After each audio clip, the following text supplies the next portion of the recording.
Hey, welcome everybody, François Latat for my role-playing channel, and yes, I will today answer our list of questions that Tim Samwise 7 Harper sent. I don't know if it's him that came with the questions. Well, these are basic role-playing questions that I will try to answer spontaneously today. Maybe some answers might differ from what I've said in the past if some of you knows me and watched some of my other videos, either, and even if you are some of my friend viewers, maybe some of those answers you've heard about or not. Because this is spontaneous, so as of today, this is my answers. So let's begin. Oh, I lost my page. I have it on my screen on my computer. Started playing RPGs. And from the answers I see from other respondents, this is the year. So for me, I began in 1986. First RPG. Well, my first taste of RPG, I got it as a player, and it was Advanced Dungeons and Dragons, the first edition. And well, before that, I was much into choose your own adventure, choose your own path adventure books like Fighting Fantasy and Lone Wolves. But there were first real role-playing games with other people, Advanced Dungeons and Dragons, that haven't lasted very long. Okay, the game master kind of abandoned the project after kind of 3 or 4 sessions, but it was more than enough for me to get me into the hobby. And by that moment, I already had my Moldve basic red box in French, and I was already running games for my friends. And yeah, what a blast it was. Favorite overall system?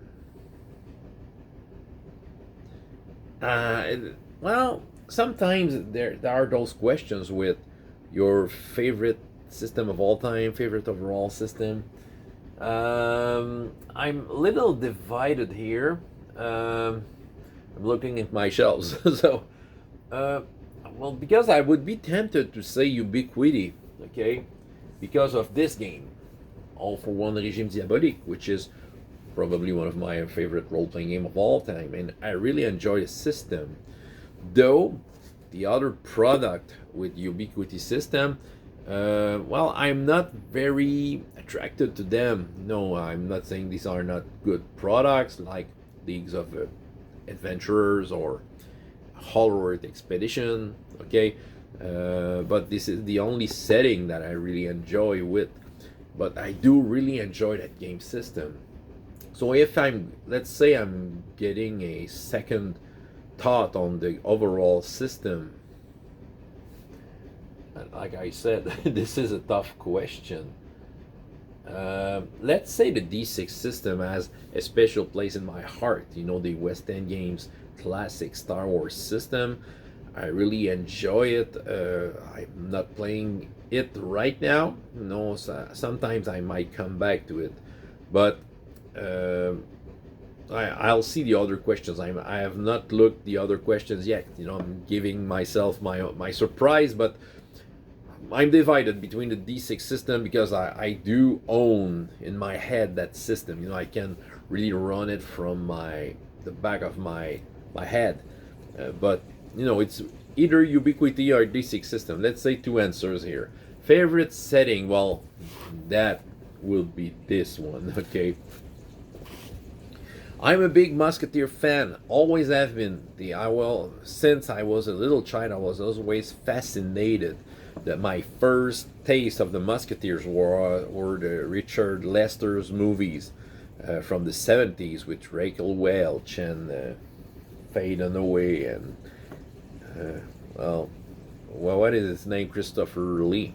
Okay, doing Rush 4. And okay, so yeah, I was always fascinated by them, and always was looking always to play into that kind of setting. So All for One with that system I love so much, with a setting that is right on point. That is why that game is high in my list. So yeah, I'd say, yeah, the setting in All for One Régime Diabolique, which is France from mid 17th century almost.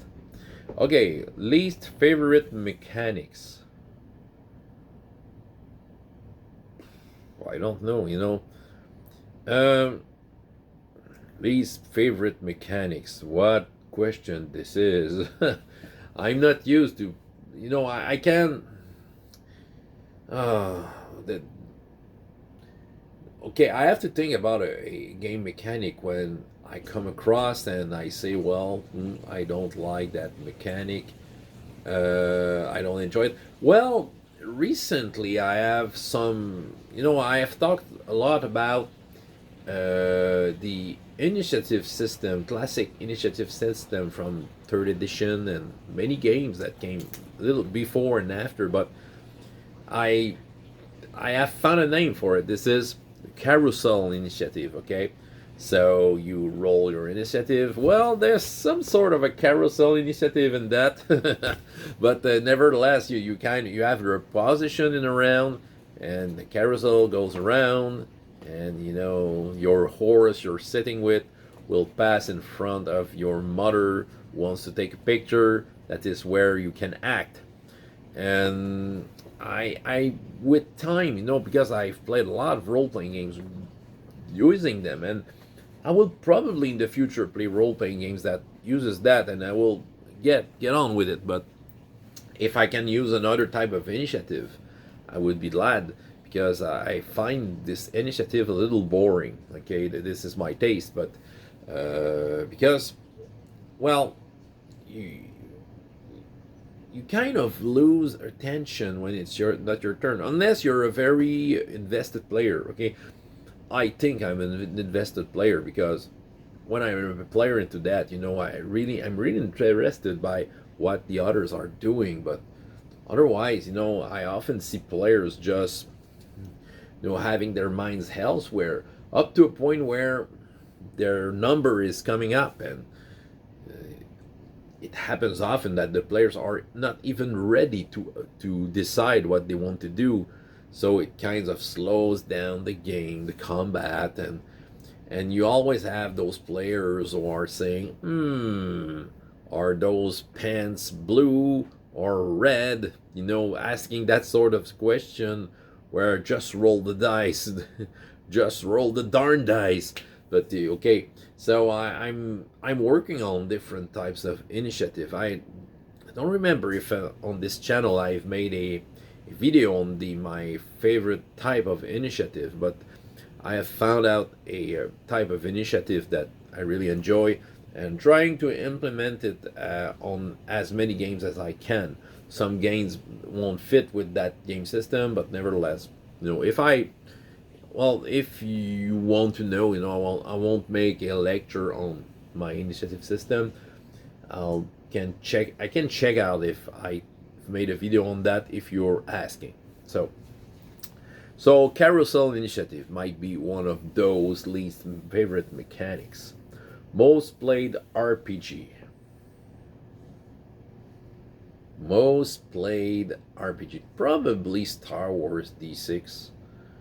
Though, with my, my high school gigs I'm doing since, well, 4 years. Chroniques Oubliées, the French role-playing game that is a Dungeons and Dragon-like game, might easily come at one point to be the most played RPG I ever did. But if I take, through all the years, I think Star Wars D6 might be high on the list, might be one of the most played RPG. I did a lot of campaigns with that. So I'd say Star Wars D6, but Chroniques Oubliées might be a close second, I guess. Maybe. Let's see. Most played RPG, was the answer. Favorite class in a fantasy game? Let's say D&D types of classes. Well, I'm a little divided, but I would choose either for maybe the same reasons. I like to have, players who are working for a higher order. Okay, let's say a cleric working for a deity, or some sort of a knight. I really enjoyed playing. I used to play at night in Pathfinder. It was a couple of years back, and really enjoyed playing it. Playing by he has principles, he has values and stuff like that. And playing clerics have been fun. Okay, these times around, I'm involved into a game of Uncharted Worlds, science fiction PBTA, where we have done 41 sessions so far, and I have some sort of a space priest from a religion. It's coming from RPGS2, okay? A super setting that was created by many people a couple of years back. Tim Harper worked on one of the space region, I think, and yeah, and there was that religion about the golden, how this is called in English, the golden changer or something like that. Because I have translated in French name and I say it so often that I kind of forgot. But I am enjoying playing priests and playing, in that kind of being a sage and inspired by religion to kind of find the right words to say and having the cool powers that come with that. Right. Best adventure module scenario. Um, okay, well, I have my favorite module of all time. I'm coming back to Star Wars D6 again. It's here in my shelf, but this was the first module that was released for Star Wars RPG, and this is simply Tatooine Manhunt, which is right on point for the Star Wars feel. It was published back in 1987, but obviously the people who have worked on the Mandalorian series on Disney have played that module, okay, because you have a Mandalorian big episode there. You are searching for an ancient Republic general to help you in the rebellion, and he's hiding somewhere on Tatooine. So that is pretty much it. So you are searching for him, and there are many bounty hunters after him, and of course the Empire is a little involved. Is on the planet. The adventure takes place after episode 4. So yeah. So Tatooine Manhunt might be one of them. Otherwise, I have something I think I've talked about into the RPG a day, but it was that one-shot session uh, taken from the one-page dungeon content called Titan's Torment. If you go on the one-page dungeon contest web page, don't know what year it is. I'm sorry if you want to find it. You can ask for me directly. I can arrange you to put the link of that module. But this is the Titan's Torment. It's very fun. Okay, you have that big Titan lying in the desert, looking like a mountain, and there's a tower being built on its back, and there's a evil mage pumping the blood of the Titan to empower itself, and there are lizard mans working for him. And right now, you know what? One of my high school group, we're going through that module. A lot of fun. Okay, I'm losing my page. So okay, currently playing. So let's go with currently playing. Let's begin as a player. Okay. Well, the most played. This is a PBTA called Uncharted Worlds. Why not show it to you? This is the only PBTA I'm owning. I'm a player in that. When I'm involved in a game and I know that I might play a lot, I love to buy the books. To tell the truth, I'm not a big fan of PBTA game system, although I do find that it's fun at the same time. This is fun, and I'm quite impressed with the product itself, especially if you get that supplement with it, because it kind of covers of space adventuring in its whole. Okay, you're being a group of space adventurers and stuff might happen. So I think it's well made, and the character creation process is good and can make all sorts of cool combos. and we have a quite special group. I'm playing the Space Priest, like I said, Reverend Colby's Colt. Okay, and he's a human, but I've been genetically modified. His skin is kind of resistant to fire, and and he's preaching that changing your body is a good thing. All right. I have begun. So far, we've made only one session. Yeah, we still have to see if it will hold the test of time, but I've begun playing Fantasy Age as a player, and Fantasy Age is quite a blast.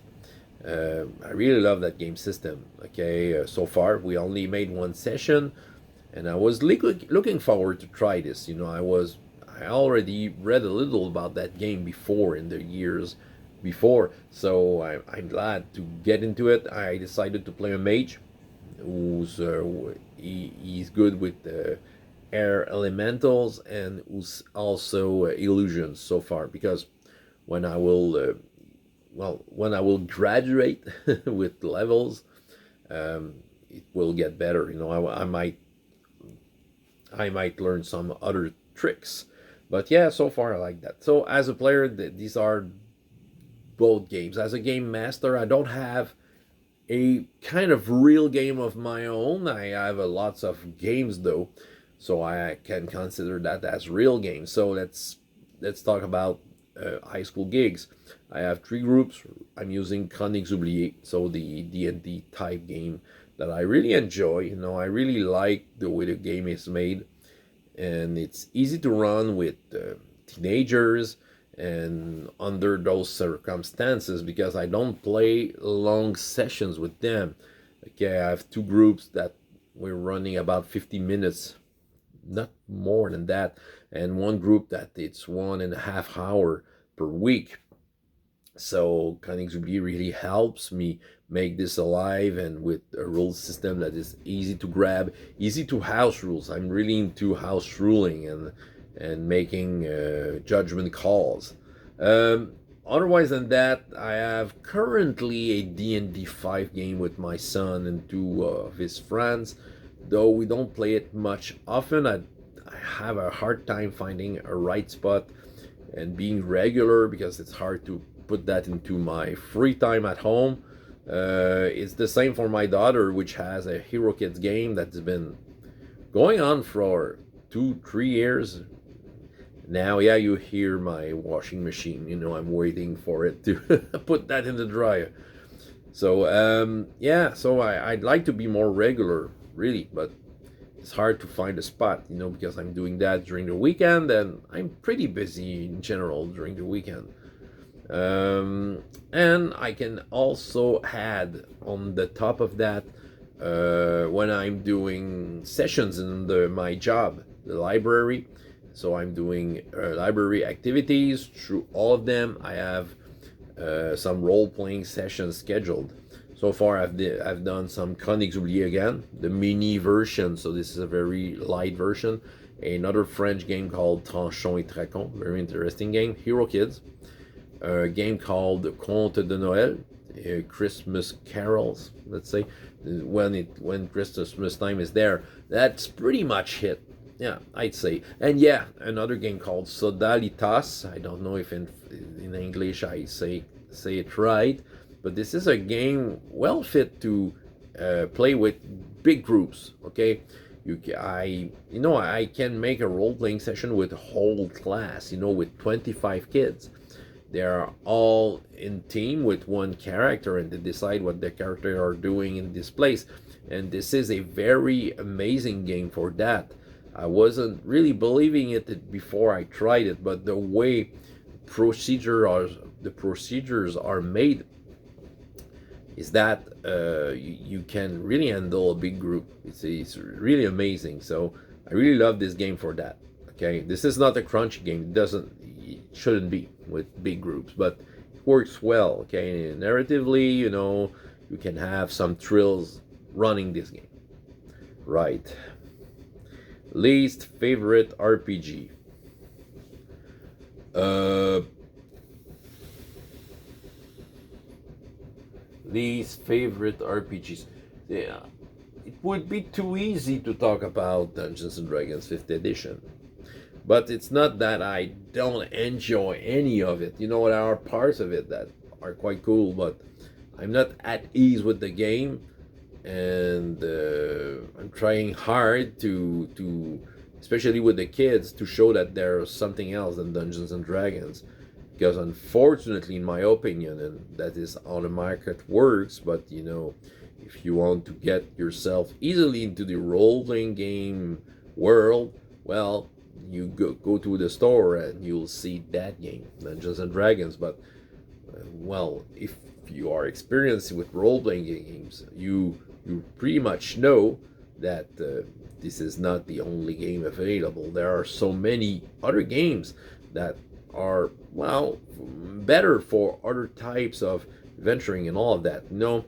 So I'd say Dungeons and Dragons 5th edition, but is there any other games, you know, that I'm not enjoying?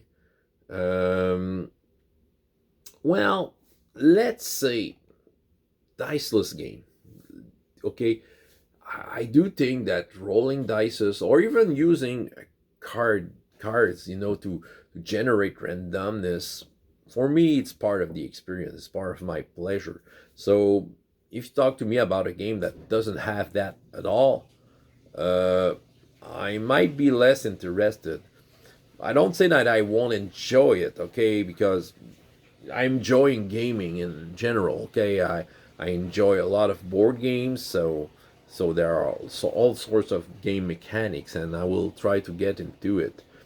And I've tried many diceless games, and I enjoyed them. But nevertheless, if I want a role playing experience, I need dices to really help me get my interest. But this is another this is another hard one to answer. I must admit, because I'm always able to find pleasure into any type of gaming, especially if I'm with people who are really into it.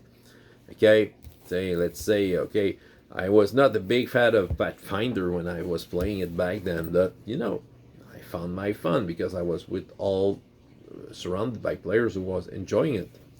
No PBTAs. I was not really attracted to it, but I'm surrounded by a group of people who are really enjoying it. So it's more easy to get into the ride. So yeah, read RPG I want to try.